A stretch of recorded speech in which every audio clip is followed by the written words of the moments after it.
Hello friends, this is Am Pachori and thank you for selecting this course and मैं आप सभी को लोगों को पहले थैंक यू बोलना चाहूँगा कि आपने इस कोर्स को सिलेक्ट किया। लेकिन ये जो पूरी क्लासेस हैं, ये जो कोर्स है, शुरू करने से पहले मैं आप लोगों को बोलना चाहता हूँ कि ये वीडियो आप ज़रूर देखें ताकि आप एथिकल हैकिंग और साइबर सिक्योरिटी से जुड़ी कुछ इंपॉर्टेंट टर्म्स के बारे में अच्छी तरह से जान सकें। तो फ्रेंड्स, एथिकल हैकिंग सिर्फ एक फील्ड है, उससे जुड़े ऐसे बहुत सारे फील्ड्स के बारे में मैं आपको बताना चाहूँगा जो कि इसी से रिलेटेड हैं और उनके बारे में आपको बहुत ज़रूरत है कि आपको वो पता होने चाहिए, जिनकी मदद से आप बहुत अच्छी अर्निंग कर सकते हैं। तो फ्रेंड्स, अब मैं आपको बताना चाहूँगा कि ऐसे कौन से फील्ड्स हैं जिनकी मदद से आप अपने करियर को एक अच्छी दिशा दे सकते हैं, बहुत लाइफ में बहुत अच्छी खासी अर्निंग कर सकते हैं and there is no limits in this field. मैं दोबारा से यही बात रिपीट करना चाहूँगा कि इस फील्ड में अर्निंग की कोई लिमिट्स नहीं है। अगर आपको एथिकल हैकिंग और साइबर सिक्योरिटी से जुड़ी अच्छी नॉलेज और इन्फॉर्मेशंस हैं तो आप बहुत अच्छे लेवल पे अपने करियर को लेकर जा सकते हैं। तो फ्रेंड्स, इस टॉपिक में हम जानने वाले हैं ethical hacking, bug and bug bounty, penetration testing, forensic analysis, crypto mining and cloud computings. तो एथिकल हैकिंग एक फील्ड है, बाकी फील्ड्स के बारे में मैं आपको बताना चाहूँगा। तो उन्हीं चीज़ों के बारे में हम जान रहे हैं। सबसे पहले हम ये जानते हैं कि एथिकल हैकिंग है क्या वास्तव में। Friends, hacking and ethical hacking, जहाँ पे नाम एथिकल जुड़ गया तो आप समझ गए होंगे कि एथिकल मतलब लीगल तरीके से हम वो काम कर रहे हैं। तो एथिकल हैकिंग के अंदर एक जो यूज़र होता है, यानी कि एक जो एथिकल हैकर होता है, उसे परमिशन होती है किसी भी कंप्यूटर या नेटवर्क के साथ छेड़खानी करने की, या फिर हम कह सकते हैं कि उसके अंदर मतलब अटैक्स करने की, उसे हैक करने की। उसी के पास, कोई भी जो हैकर है उसके पास परमिशंस होती हैं। वो परमिशन लेकर किसी भी कंप्यूटर को हैक करता है, हैक करके उसके अंदर की कमियों के बारे में वो पता लगाता है और उन्हें सही करता है। तो इसीलिए वो एथिकल हैकर्स होते हैं, क्योंकि वो प्रोटेक्ट करते हैं हैकर्स से। अब सेकेंडली हम जानते हैं इसमें, जैसा कि दूसरा नाम मैंने आपको बताया, बग बाउंटी। फ्रेंड्स, बग, सबसे पहले हमें ये समझना होगा कि बग क्या चीज़ है। फ्रेंड्स, बग बोलते हैं एरर्स को, मतलब किसी भी प्रोग्राम के अंदर, किसी भी वेबसाइट के अंदर, किसी भी सॉफ्टवेयर के अंदर जो एरर होती है उसे बग बोला जाता है। बग बाउंटी, बग बाउंटी ये क्या चीज़ है। फ्रेंड्स, बहुत सारी जो वेबसाइट हैं या सॉफ्टवेयर डेवलपिंग कंपनीज हैं, वो बग बाउंटी जो होते हैं उन्हें बहुत बड़े लेवल पर पैसा देती हैं। वो पैसा इस बात का देती हैं कि ये जो लोग होते हैं उन प्रोग्राम्स के अंदर की कमियों को ढूंढ के कंपनीज को बताते हैं कि किसी भी प्रोग्राम में क्या कमी है। क्योंकि फ्रेंड्स, अगर किसी भी हैकर को किसी बहुत बड़े सॉफ्टवेयर की कोई कमी अगर पता लग जाए या फिर किसी वेबसाइट की कोई बहुत बड़ी कमी पता लग जाए तो इसका वो बहुत बड़े लेवल पर मिसयूज कर सकता है। हाल ही में इसका एक बहुत बड़ा एग्जाम्पल था रैनसमवेयर जो अटैक हुआ। पूरी दुनिया भर में 2.5 लाख से ज़्यादा कंप्यूटर इन्फेक्टेड हुए, विंडो एक्सपी से जो रिलेटेड थे। आप लोगों को बिल्कुल याद होगा, ना कि सिर्फ इंडिया और दूसरी बहुत बड़ी कंट्री वानाक्राई रैनसमवेयर अटैक का शिकार हुई। तो वो एक तरह का क्या था कि विंडो एक्सपी के अंदर जो हैकर्स था उसने एक कमी का पता लगा लिया था और उसी कमी का फ़ायदा उठाकर उसने इतने बड़े लेवल पर रैनसमवेयर अटैक को अंजाम दिया। तो फ्रेंड्स, बग बाउंटी जो प्रोग्राम्स होते हैं, बहुत सारी कंपनीज़ हैं जो बग बाउंटीज़ को काफ़ी अच्छे लेवल पर पैसा देती हैं। यानी कि आप किसी फेमस वेबसाइट में, लाइक मान लीजिए गूगल के अंदर, अगर आप कोई कमी ढूंढने में सक्सेसफुल हो पाते हैं तो गूगल कंपनी आपको लाखों और करोड़ों में रिवॉर्ड मनी देता है। तो ये एक बहुत अच्छा करियर ऑप्शन हो सकता है आप लोगों के लिए कि अगर आप ये चीज़ें सीखते हैं तो किसी भी प्रोग्राम के अंदर की कमियों के बारे में जानकर आप उनके डेवलपर्स को या कंपनी को बता सकते हैं, बदले में आपको बहुत अच्छा रिवॉर्ड मनी मिलता है। अब हम बात करेंगे कि कौन कौन सी ऐसी कंपनीज हैं। तो फ्रेंड्स, ऐसी बहुत सारी कंपनीज हैं, लगभग ऑलमोस्ट ज़्यादातर कंपनीज हैं जो बग बाउंटीज़ को अच्छा रिवॉर्ड देती हैं, जिनमें Google, Yahoo, Facebook, Mozilla, Apple, ये सारी कंपनीज हैं जो आपको बग हंटिंग का अमाउंट देती हैं। बग बाउंटी और बग हंटिंग दोनों एक ही चीज़ हैं। फ्रेंड्स, अब हम जानते हैं तीसरे टॉपिक के बारे में, penetration testing. Penetration testing just like ethical hackers का ही काम पेनिट्रेशन टेस्टिंग का होता है। पेनिट्रेशन टेस्टिंग में आप यहाँ पढ़ सकते हैं कि पेनिट्रेशन टेस्टिंग बोलें या फिर पेन टेस्टिंग बोलें, ये एक ऑथराइज सिमुलेटेड अटैक होता है किसी भी कंप्यूटर सिस्टम पर। यानी कि इस फील्ड के अंदर कोई भी जो अटैकर होता है किसी टारगेट कंप्यूटर पर या एक नेटवर्क पर अटैकिंग की अलग अलग टेक्निक का इस्तेमाल करता है। यानी कि अलग अलग टेक्निक की मदद से वो अटैक करता है उस नेटवर्क पे अगर उसके अंदर कोई कमी उसे मिलती है तो उन कमियों की लिस्ट बनाता है, उन कमियों को सॉल्व करता है। इसी पूरी प्रोसेस को पेनिट्रेशन टेस्टिंग बोला जाता है।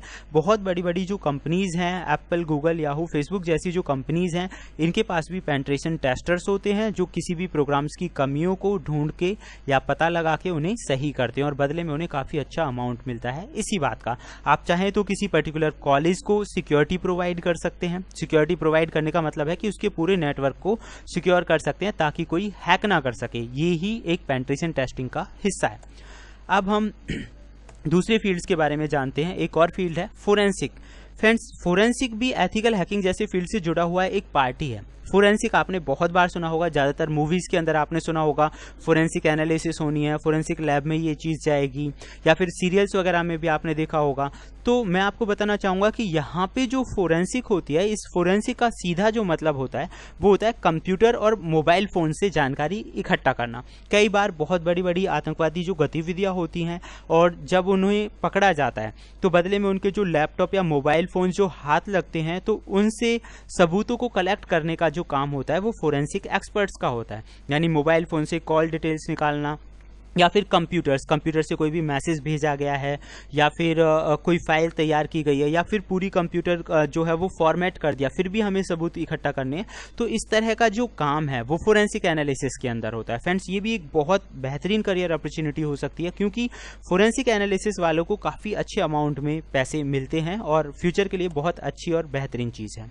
अब हम बात करते हैं एक और खास करंट सेशन के बारे में जो कि आज की डेट में बहुत अच्छे लेवल पर चल रहा है, crypto mining. Friends, crypto mining और क्रिप्टो करेंसी ये दोनों अलग चीज़ें हैं। मैं आपको बताऊंगा क्रिप्टो करेंसी के एग्जांपल के तौर पे हम समझ लेते हैं। आपने अगर नाम सुना हो तो बिटकॉइन एक क्रिप्टो करेंसी का एग्जाम्पल है। एक ऐसी करेंसी जिसे हम छू नहीं सकते, रुपये और डॉलर की तरह, लेकिन हम फील कर सकते हैं कि ऐसी कोई करेंसी है। ये इंटरनेट की दुनिया में चलने वाली करेंसी है। सतोशी नाकामोटो ने इसे डिज़ाइन किया था। फ्रेंड्स, इस करेंसी की जो खास बात है वो ये है कि इसकी जो वैल्यू है अप और डाउन यानी कम और ज़्यादा होती रहती है। इसकी कोई वैल्यू फिक्स नहीं है। इंटरनेट मार्केट में इसकी वैल्यू कभी भी कितनी भी हो सकती है, ये डिपेंड करता है अलग अलग कंडीशंस पे। तो इसके ज़रिए यानी कि इंटरनेट पूरी दुनिया में ये एक ऐसी करेंसी है जिसके ज़रिए आप पूरी दुनिया में कहीं से कोई भी चीज़ खरीद सकते हो या बेच सकते हो। फॉर एग्जांपल, अगर मैं मान लेता हूँ मुझे डॉलर में कोई चीज़ खरीदनी है, येन में या पाउंड में खरीदनी है, तो उसके लिए मुझे डॉलर, येन या पाउंड ही देने पड़ेंगे, रुपीज़ से काम नहीं चलेगा। लेकिन बिटकॉइन एक ऐसी करेंसी है जो पूरी दुनिया में कॉमन है। यानी कि अगर कोई भी चीज़ आपको रुपये, डॉलर, येन, पाउंड में खरीदनी है तो आप खरीद सकते हैं बिटकॉइन की मदद से। तो बिटकॉइन एक कॉमन करेंसी हो गई। तो फ्रेंड्स, आप समझ गए होंगे क्रिप्टो करेंसी क्या है। अब हम जानेंगे क्रिप्टो माइनिंग क्या है। क्रिप्टो माइनिंग का मतलब क्रिप्टो करेंसी अर्न करने की जो टेक्निक है वो क्रिप्टो माइनिंग होती है। यानी कि बिटकॉइन वगैरह अगर आपको अर्न करने हैं तो उसके लिए आपको क्रिप्टो माइनिंग करनी पड़ती है। क्रिप्टो माइनिंग की अलग अलग फॉर्म्स होती हैं। लाइक सॉफ्टवेयर्स के जरिए आप क्रिप्टो माइनिंग कर सकते हैं, या जो टास्क दिए जाते हैं हैश वैल्यूज़ वगैरह को सॉल्व करने के, उन्हें सॉल्व करके भी आप क्रिप्टो माइनिंग कर सकते हैं, यानी कि क्रिप्टो करेंसी अर्न कर सकते हैं। और ऐसे बहुत सारे मेथड्स हैं जो मैं आपको आगे के वीडियोज़ में बताऊंगा। अब हम जानते हैं एक और करंट फील्ड के बारे में जिसका नाम है फ्रेंड्स क्लाउड कंप्यूटिंग। तो अगर आप एथिकल हैकिंग से जुड़े हैं, साइबर सिक्योरिटी से जुड़े हैं, तो आपको क्लाउड कंप्यूटिंग के बारे में ज़रूर पता होना चाहिए फ्रेंड्स। क्योंकि मैं आपको बताना चाहूँगा कि गूगल जैसी जो वेबसाइट है, आपके माइंड में कई बार क्वेश्चन आया होगा कि यार इतना बड़ा जो डेटाबेस है गूगल कैसे स्टोर करके रखता होगा। यानी कि गूगल का जो सर्च इंजन है उसमें मतलब इतना सारा डेटाबेस है कि आप कुछ भी निकालो आसानी से आपको एक बार में मिल जाता है, और इतना बड़ा डेटाबेस मैनेज करना कोई आसान काम तो होता नहीं। तो क्लाउड कंप्यूटिंग उसी का एक हिस्सा है। यानी कि बहुत बड़े लेवल पर आप डेटा स्टोरेज जो चीज़ें हैं उनका इस्तेमाल कर सकते हो। इसे मैं एक एग्जांपल के तौर पे आपको समझाना चाहूँगा। मान लीजिए कि मेरे पास एक कंप्यूटर है जिसकी लिमिट है 4 GB रैम है और एक 500 GB हार्ड डिस्क है। लेकिन अब मेरी जो ज़रूरतें हैं डे बाई डे बढ़ती जा रही हैं। मुझे कम से भी कम 4 टेराबाइट की तो हार्ड डिस्क चाहिए और 16 GB मेमोरी चाहिए। तो मेरे पास एक ही ऑप्शन होगा कि मैं मार्केट से जाके खरीद लूँ। लेकिन अगर इसी चीज़ को मैं थोड़ा और आगे बढ़ा दूँ कि मुझे इससे 10 गुना ज़्यादा स्टोरेज की ज़रूरत है, 10 गुना ज़्यादा मेमोरी की ज़रूरत है, तो उस सिचुएशन में अगर मैं ये चीज़ें खरीद के लाऊंगा तो पुरानी चीज़ें वेस्टेज हो सकती हैं, या फिर मेरा जो खर्चा होगा बहुत ज़्यादा होगा। तो कोई एक ऐसा माध्यम कि ये चीज़ें मुझे खरीदनी ना पड़े, मैं ऑनलाइन उसका इस्तेमाल कर पाऊँ, तो वो क्लाउड कंप्यूटिंग की मदद से हो सकता है। फॉर एग्जाम्पल लाइक आप क्लाउड कंप्यूटिंग की मदद से, बहुत सारी कंपनीज हैं जो आपको क्लाउड कंप्यूटिंग की सुविधा देती हैं, यानी कि आप स्टोरेज के लिए जो प्लेस है वो वहाँ पे परचेज कर सकते हैं। यानी कि अगर आपको 4 टेराबाइट हार्ड डिस्क स्पेस की ज़रूरत थी तो क्लाउड कंप्यूटिंग की मदद से आप वो 4 टेराबाइट स्पेस परचेज कर सकते हैं और उसका ज़रूरत के हिसाब से जितना उसका रेंट बनता है वो आप पे कर सकते हैं। इसमें सबसे अच्छी बात यह है कि आपका डेटा जो है वो सिक्योर रहता है, लेकिन आप खुद हार्ड डिस्क लेकर आ रहे हैं, वो क्रैश हो सकती है, बैकअप लेना, ये वो बहुत सारे झंझट होते हैं। लेकिन यहाँ की जो स्टोरेज है वो आपकी सिक्योर रहती है, प्रोटेक्शंस वगैरह का काफ़ी अच्छा है, हैकिंग के लिए भी काफ़ी अच्छा मतलब इसमें माहौल होता है कि हैक ना कर सके कोई उसे, अच्छी अच्छी सिक्योरिटीज इसके अंदर होती हैं, तो कम पैसे में आपको ज़्यादा रिसोर्सेज यूज़ करने का मौका मिलता है। ये होता है क्लाउड कंप्यूटिंग। तो फ्रेंड्स, फिलहाल का जो वीडियो था उसमें सिर्फ इतना ही है। नेक्स्ट वीडियो में हम एथिकल हैकिंग और इससे रिलेटेड कुछ चीज़ों के बारे में जानेंगे। होप सो ये आपको समझ आ गया होगा। अब नेक्स्ट क्लास में हम दूसरी चीज़ों के बारे में समझते हैं। Thank you, good bye.